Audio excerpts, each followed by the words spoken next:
Welcome to the Salmon Runs YouTube. Enjoy the video. You start now, disconnect the battery negative terminal to avoid sparks, and confirm the A/C refrigerant has been properly recovered so you're working at 0 psi.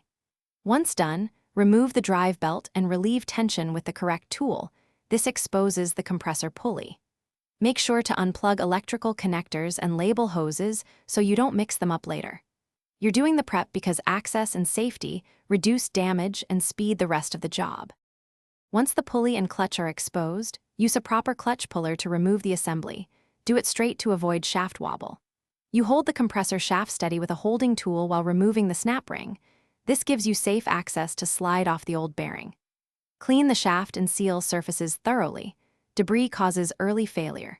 If you see scoring or axial play, address the shaft condition now, because installing a new bearing on a damaged shaft invites repeat failure. Press the new bearing in squarely using a hydraulic press or appropriate sleeve. Apply force only to the outer race so you don't damage the rollers. Once seated, reinstall the snap ring, then refit the pulley and clutch, torquing fasteners to factory specs. Torque accuracy prevents wobble. Reconnect electricals, reinstall the belt, and then perform a full vacuum and recharge to the manufacturer charge. If the clutch doesn't engage or noise persists, check pulley runout with a dial.